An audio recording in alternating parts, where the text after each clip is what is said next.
Good afternoon student.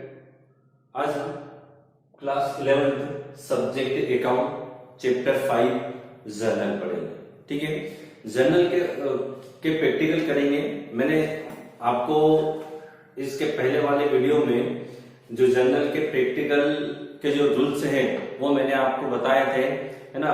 जो personal account है ना, नॉमिनल अकाउंट है, इन अकाउंट के बारे में मैंने आपको बताया था। रियल अकाउंट है, तीनों अकाउंट के बारे में मैंने आपको बताया था। पर्सनल अकाउंट किससे रिलेटेड होते हैं? व्यक्ति से रिलेटेड होते हैं। ठीक है, पर्सनल अकाउंट के अंदर के रूल्स क्या है? जो पाने वाला व्यक्ति होता है उसको क्या करेंगे? डेबिट करेंगे, और जो देने वाला व्यक्ति होता है उसको क्या करेंगे? क्रेडिट करेंगे। रियल अकाउंट किससे रिलेटेड होते हैं? वस्तु से संबंधित होते हैं, है ना। इसको वास्तविक खाते भी कहा जाता है। अब जो वस्तु व्यापार में आती है उसको डेबिट करेंगे, और जो वस्तु व्यापार से जाती है उसको क्रेडिट करेंगे। नॉमिनल अकाउंट किससे रिलेटेड होते हैं?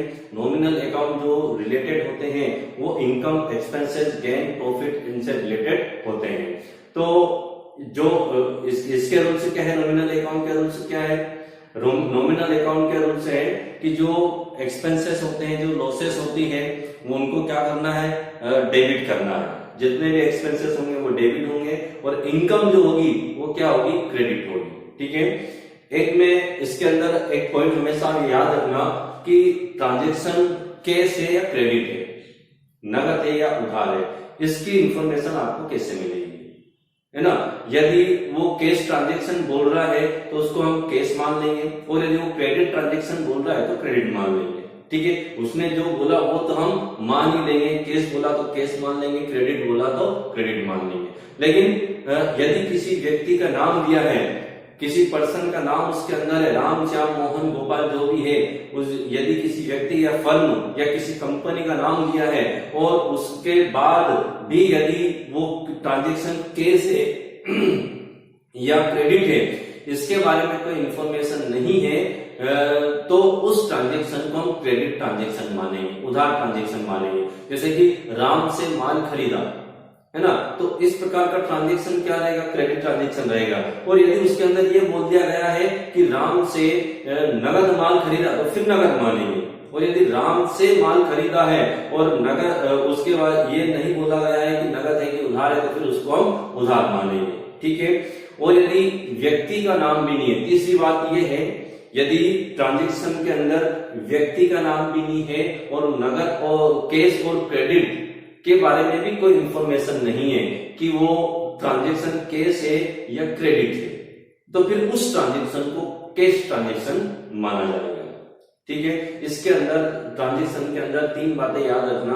पहली बात कि यदि ट्रांजैक्शन, सबसे पहले आपको ये पहचानना पड़ेगा कैश है कि ट्रांजैक्शन, जो ट्रांजैक्शन है वो कैश है कि क्रेडिट है। उसने कैश बोला तो कैश मान लेंगे, क्रेडिट बोला तो क्रेडिट मान लेंगे। दूसरी बात, यदि किसी पर्सन का नाम है और कैश और क्रेडिट के बारे में कोई इंफॉर्मेशन नहीं है कि नगद है कि उधार, इसके बारे में कोई इंफॉर्मेशन नहीं है, तो फिर उसको क्रेडिट मानेंगे। ठीक है, और यदि तीसरी बात, यदि उसके अंदर व्यक्ति का नाम भी नहीं है और कैश और क्रेडिट के बारे में भी इंफॉर्मेशन नहीं है, तो फिर ऐसी कंडीशन में उसको कैश ट्रांजैक्शन मानेंगे। ठीक है, इन बातों का आप ध्यान रखना, है ना, कि ट्रांजैक्शन को आप पहचानेंगे कि वो कैश है कि क्रेडिट है। और आपको ये भी पहचानना पड़ेगा कि कौन से खाते, कौन से दो अकाउंट प्रभावित हो रहे हैं, इफेक्टेड हो रहे हैं, वो भी आपको पहचानना पड़ेगा। ठीक है, कौन सा अकाउंट डेबिट हो रहा है, कौन सा अकाउंट क्रेडिट हो रहा है ना। आपको ये याद रखने की जरूरत नहीं है कि पर्सनल है कि रियल है, कि ये अभी आपको इम्पोर्टेंट नहीं है। आपको तो ये इम्पोर्टेंट कौन सा अकाउंट डेबिट हो रहा है और कौन सा अकाउंट क्रेडिट हो रहा है। तो इसमें आप हमेशा ध्यान रखना, पाने वाला डेबिट, देने वाला क्रेडिट। ठीक है, जो वस्तु व्यापार में आती है उसको डेबिट करना, जो वस्तु व्यापार से जाती है उसको क्रेडिट करना। समस्त प्रकार के एक्सपेंसेस, लॉसेस डेबिट होंगे, इनकम और गेन्स और प्रॉफिट क्रेडिट होंगे। ठीक है, अब जर्नल का क्वेश्चन नंबर 1 करने जा रहे हैं। जर्नल का क्वेश्चन नंबर 1 फर्स्ट वाला क्वेश्चन करेंगे, है ना। यहाँ पे हम जो है कि इसके अंदर सबसे ऊपर हम क्या लिखेंगे? जर्नल लिखेंगे। ठीक है, जर्नल। सबसे पहले बात करते हैं अपन कॉलम की, कि जर्नल के अंदर कितने कॉलम होते हैं, है ना। सबसे पहला कॉलम होता है इसके अंदर डेट का, जहां पर डेट लिखी जाएगी। यदि क्वेश्चन के अंदर डेट है तो डेट लिख देंगे, यदि डेट नहीं दी है तो फिर जो है कि क्रम लिख देंगे, 1 2 3 4 क्रम लिख देंगे। फिर अगला जो कॉलम आएगा वो रहेगा आपका पार्टिकुलर का, ठीक है, पार्टिकुलर इसके अंदर आएगा। फिर जो नेक्स्ट कॉलम है, ये जो थर्ड वाला कॉलम है, ये एलिफ का रहेगा। एलिफ मतलब लेजर फॉलोइंग। लेजर ये जर्नल है, इसके बाद वाले चैप्टर में लेजर आएगा, ठीक है। अब लेजर फॉलोइंग वाले कॉलम में आपको लिखना कुछ भी नहीं है, सिर्फ कॉलम खींचना है। जब मैनुअल अकाउंटिंग की जाती है तो लेजर फोलियो में यहाँ पर पृष्ठ संख्या लिखी जाती है, लेजर की पृष्ठ संख्या, कि जो अकाउंट यहाँ पे डेबिट हो रहा है वो लेजर की बुक में कितने पृष्ठ क्रमांक पर है, कितने पेज नंबर पर है, वो पेज नंबर यहाँ पर लिखे जाते हैं, ठीक है, लेजर फोलियो। फिर अमाउंट डीआर, जो अमाउंट डेबिट हो रही है उसको यहाँ पर लिखना है, और अमाउंट जो क्रेडिट हो रही है वो यहाँ पे लिखना है। अमाउंट डीआर और अमाउंट सीआर, डेबिट और क्रेडिट, ठीक है। चलिए अब अपन चालू करते हैं जो है कि question number first, practical first, है ना। Pass the journal entry for the following transaction, है ना। जर्नल एंट्री आपको करनी है, जो ट्रांजेक्शन जो बताए गए हैं उनके अकॉर्डिंग आपको जर्नल एंट्री करनी है, ठीक है। फर्स्ट ट्रांजेक्शन इसके अंदर दिया है,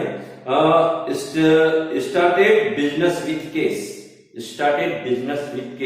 केस के साथ बिजनेस को स्टार्ट किया, केस लगाकर बिजनेस को स्टार्ट किया। तो बिजनेस स्टार्टेड की एंट्री किस प्रकार की होगी, है ना।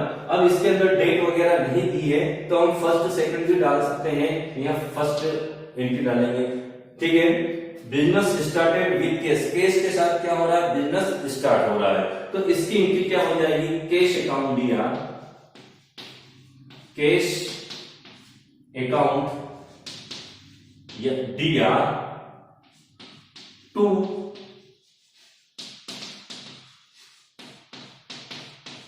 कैपिटल अकाउंट, है ना।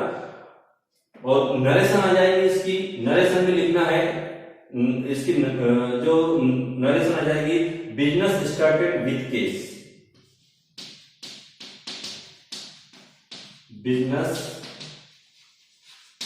स्टार्टेड विथ कैश, है ना। और हर एक ट्रांजेक्शन, हर एक एंट्री पूरी होने के बाद इस प्रकार की आपको लाइनिंग खींचनी है, ठीक है। आपको मैं एक बार और इसके जो रूल्स है वो उसके बारे में बता दूं, कि जो अकाउंट डेबिट हो रहा है उसको जस्ट ये जो लाइनिंग होती है इसके पास से लिखना है, ठीक है। और जो अकाउंट क्रेडिट हो रहा है उसको थोड़ी सी स्पेस देकर उसके सामने 2 लगाकर उसको क्रेडिट करना है। मतलब जो अकाउंट क्रेडिट होंगे उसके सामने क्या लगेगा, 2 लगेगा। जो अकाउंट डेबिट होंगे उसके सामने 2 नहीं लगेगा, लेकिन वो बिल्कुल ये जो लाइनिंग है इसके पास से लिखा जाता है। यह जर्नल करने का तरीका होता है, विधि होती है, किस प्रकार से एंट्री की जाएगी वो आप उस तरीके को आप सीख लेना, है ना। तो case account, business started with case, मतलब केस आई बिजनेस के अंदर क्या आई, केस आई, तो उस खाते को हमने क्या कर दिया, डेबिट कर दिया। कहां से आई, पूंजी में से आई, तो उस खाते को क्या कर दिया, क्रेडिट कर दिया टू कैपिटल अकाउंट, ठीक है।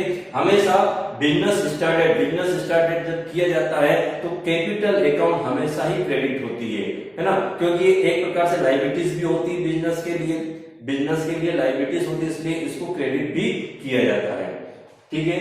और डेबिट कितने से बिजनेस स्टार्टेड किया, 6,000 रुपए से, तो डेबिट की अमाउंट डीआर वाले कॉलम में लिखेंगे 6,000, है ना, और जस्ट केस अकाउंट के जस्ट सामने, ठीक है। और क्रेडिट की अमाउंट कहां लिखेंगे, क्रेडिट वाले कॉलम में लिखेंगे और जस्ट उसके सामने जो अकाउंट क्रेडिट हो रहा है जस्ट उसके सामने, ये अमाउंट लिखने का तरीका है ना। ये इस प्रकार से डिफरेंस में आनी चाहिए, डेबिट के अमाउंट डेबिट में, क्रेडिट के अमाउंट क्रेडिट में, है ना। और इसके सामने डीआर के सामने ये इसकी अमाउंट, और ये कैपिटल जो अकाउंट क्रेडिट हो रहा है उसकी अमाउंट क्रेडिट वाले कॉलम में लिखी जाएगी। तो ये लिखने का तरीका है और ये नरेशन होती है, मतलब उसकी व्याख्या कि क्या ट्रांजेक्शन क्या हुआ है उसके बारे में ये आपको ये नरेशन बताती है।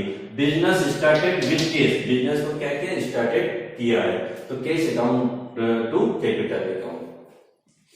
नेक्स्ट वाला ट्रांजेक्शन है ट्रांजेक्शन, सेकंड ट्रांजेक्शन जो दिया है, अमित से माल खरीदा, सॉरी है ना, goods purchased from Amit, goods purchased from Amit, Amit से माल खरीदा। एक व्यक्ति है अमित, उससे माल क्या किया, परचेज किया है ना, क्या आ रहा बिजनेस के अंदर, गुड्स आ रहा है ना। अब इसके अंदर ये नहीं दिया गया है कि ये ट्रांजेक्शन कैश है कि क्रेडिट है, नगद है कि उधार है, इसके बारे में कोई इंफॉर्मेशन इसके अंदर नहीं दी है ना। इसके अंदर सिर्फ इतना दिया, goods purchased from Amit, Amit से माल खरीदा, और जहां किसी व्यक्ति का नाम आ जाता है और कैश और क्रेडिट ट्रांजेक्शन के बारे में कोई जानकारी नहीं होती है तो ऐसे ट्रांजेक्शनों को क्रेडिट ट्रांजेक्शन माना जाता है। और जो ट्रांजेक्शन क्रेडिट होते हैं वहां पर व्यक्ति का नाम आता है, याद रखना, वहां पर व्यक्ति के खाते डेबिट या क्रेडिट होते हैं, है ना। जो ट्रांजेक्शन क्रेडिट होते हैं, उधार होते हैं, वहां पर किसी पर्सन कंपनी का नाम आता है, उनके नाम को डेबिट या क्रेडिट किया जाता है।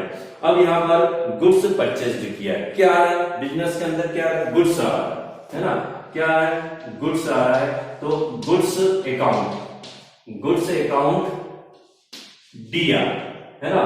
अब व्यक्ति का नाम आ रहा है, किससे खरीदा है, देने वाला कौन है, अमित है, अमित से खरीदा है, तो अमित गुड्स देने वाला हो गया। तो देने वाले को क्या करेंगे, क्रेडिट, पाने वाले को क्या करते हैं, डेबिट, देने वाले को क्रेडिट, तो अमित टू अमित, टू अमित। व्यक्ति के नाम के आगे हम अकाउंट शब्द नहीं लगाएंगे, व्यक्ति के नाम के आगे यदि अकाउंट शब्द लगाना है तो यहाँ पर अमित्स अकाउंट कर सकते हैं, है ना। या तो ये इसके सामने एस मत लगाओ और अकाउंट शब्द भी मत लगाओ, टू अमित कर देना, है ना। और यदि इसके आगे, यदि ना इसके आगे अकाउंट शब्द लगाना है तो यहाँ अमित्स अकाउंट कर सकते हैं, क्या कर सकते हैं, अमित्स अकाउंट। अब मैं आपको ये बता दूं कि यहाँ पर जो है, यहाँ पर मैंने आपको गुड्स अकाउंट लिखा, लेकिन हम यहाँ पर गुड्स अकाउंट यूज नहीं करेंगे, हमने गुड्स परचेज किया है, तो यहाँ पर परचेस अकाउंट लिखेंगे, क्या करेंगे, purchase account, purchase account. Purchase हमेशा डेबिट होता है, कुछ कंडीशन ऐसी होती है जहां पर परचेस अकाउंट क्रेडिट होता है, लेकिन वो कंडीशन हम बाद में पढ़ेंगे। अभी गुड्स खरीदा है तो यहाँ गुड्स की जगह हम खरीदने पर परचेस का यूज करेंगे, और जो यदि सोल्ड किया है, गुड्स सोल्ड किया तो माल जा रहा है, उसको क्रेडिट करेंगे तो वहां पर सेल्स का उपयोग करेंगे, है ना, यूज करेंगे। अब यहाँ पर नरेशन क्या लिखेंगे अपन, नरेशन क्या आ जाएगी, गुड्स परचेज्ड फ्रॉम अमित, है ना, गुड्स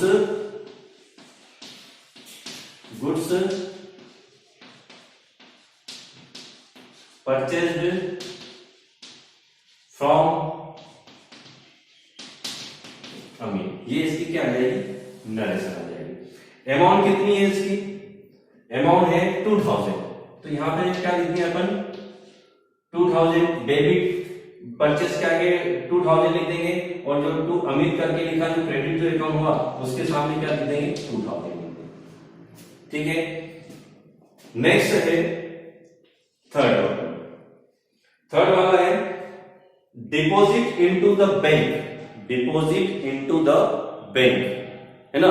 बैंक में पेमेंट क्या किया, जमा किया, तो पाने वाली कौन हो गई, बैंक, है ना। तो पाने वाले को क्या करेंगे, डेबिट करेंगे।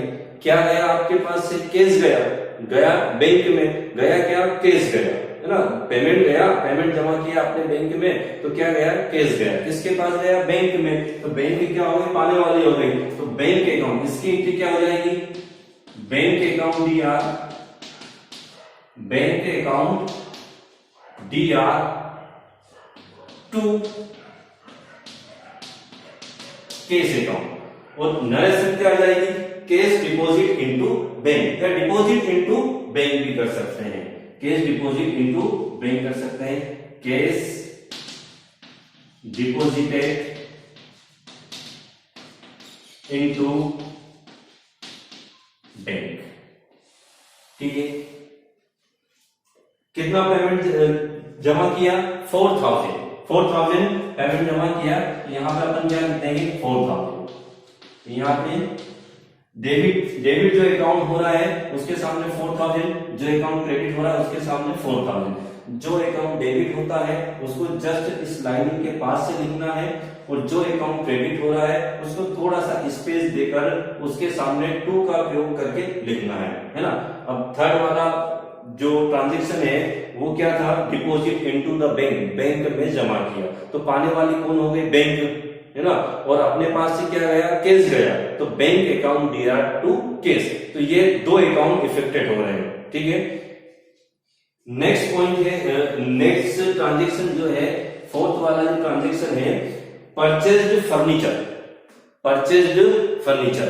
अब इस ट्रांजेक्शन में अब आपको ये पहचानना पड़ेगा कि ये जो ट्रांजेक्शन हो रहा है, फर्नीचर खरीदा है ना। पहली बात तो फर्नीचर खरीदा, लेकिन इसके अंदर ये नहीं बताया गया है कि ये जो ट्रांजेक्शन है कैश है कि क्रेडिट है। यदि वो कैश ट्रांजेक्शन बोलता कि नगद फर्नीचर खरीदा तो हम नगद मान लेते, वो बोलता कि उधार फर्नीचर खरीदा, क्रेडिट फर्नीचर परचेज किया तो हम उधार मान लेते, है ना। अब इसके अंदर सिर्फ फर्नीचर परचेज फर्नीचर ही दिया है, ठीक है, और किसी व्यक्ति का नाम नहीं है, तो ऐसी कंडीशन में इसको हम कैश ट्रांजेक्शन मानेंगे।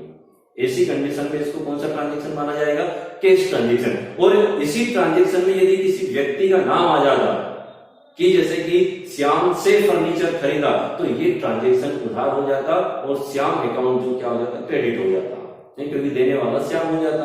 अब यहाँ पर फर्नीचर खरीदा क्योंकि इसको हमने क्या माना है, नगद माना है ना। फर्नीचर क्या किया, परचेज किया, तो फर्नीचर आ रहा है, आने वाली वस्तु को हम क्या करेंगे, डेबिट करेंगे।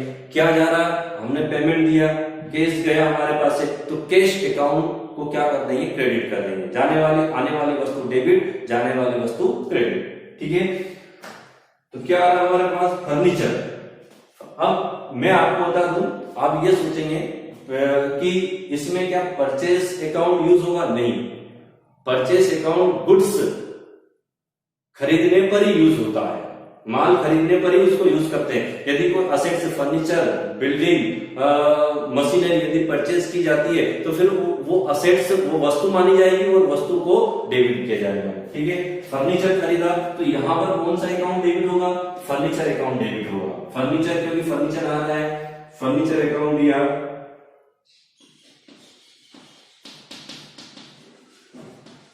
फर्नीचर अकाउंट DR2, है ना।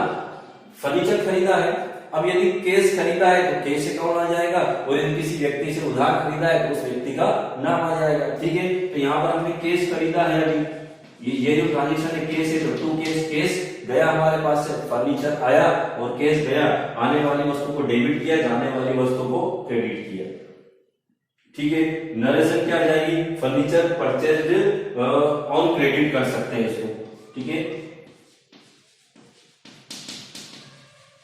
फर्नीचर परचेज्ड ऑन क्रेडिट, जब भी कोई असेट्स, फर्नीचर है, बिल्डिंग है, मशीनरी है ना, स्टेशनरी है, यदि ये खरीदी जाती है, ये परचेज की जाती है, तो फिर उस असेट्स का नाम आएगा। परचेज और परचेज कहाँ यूज किया जाएगा, गुड्स खरीदने में। यहाँ पर अपने जो सेकंड वाला ट्रांजेक्शन है उसमें क्या है, गुड्स परचेज्ड फ्रॉम अमित दिया है, मतलब माल खरीदा। जिस चीज का वो बिजनेस करता है, यदि वो परचेज करता है उसको गुड्स कहा जाता है, और उसको परचेज अकाउंट के नाम से डेबिट किया जाता है, ठीक है। इसकी अमाउंट कितनी है, इसकी अमाउंट है 1200, ये डेबिट की डेबिट में लिख दी, और 1200 1200 रुपया, ठीक है।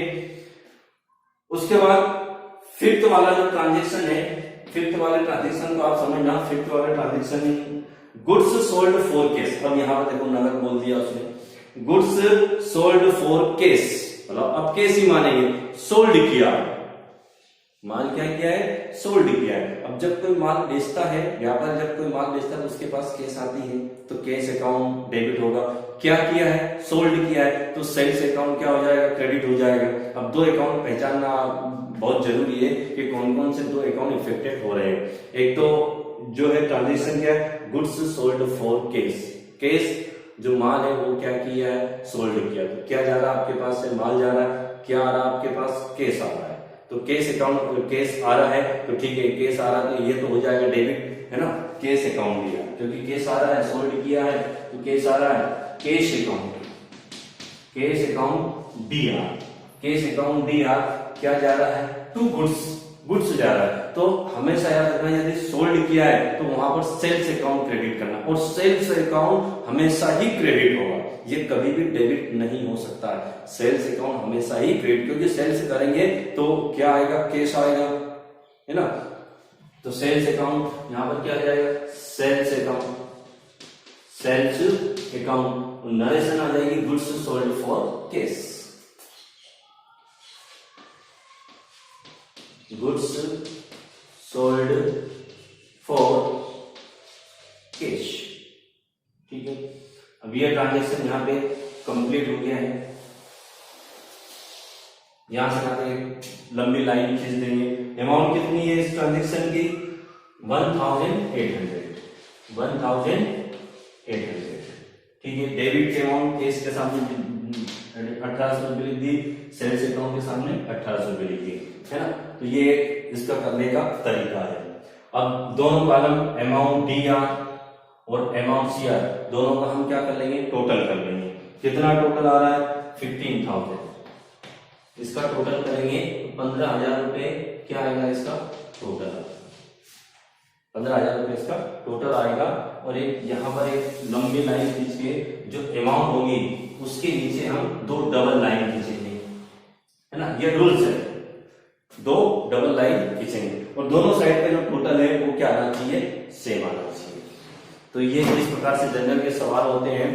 तो इसके अंदर जो कॉलम होते हैं वो date, particular, ledger folio, amount D R और अमाउंट सी आर, और हर एंट्री के बाद पहला खाता डेबिट होगा और दूसरा खाता क्रेडिट होगा। फिर क्या आ जाएगी, नरेशन आ जाएगी, और फिर हर एंट्री के बाद जो पार्टिकुलर वाला जो कॉलम है उसमें आपको यहां से यहां तक क्या खींचनी है, लाइनिंग करनी है। फिर सेकंड एंट्री में फिर लाइनिंग करनी है, थर्ड, हर जो एंट्री होगी उसके बाद इस प्रकार से लाइनिंग करते रहिए, है ना। पूरी लाइनिंग यहां से वहां तक नहीं करनी है, सिर्फ पार्टिकुलर वाले कॉलम में ही करनी है, ठीक है। Thank you, okay.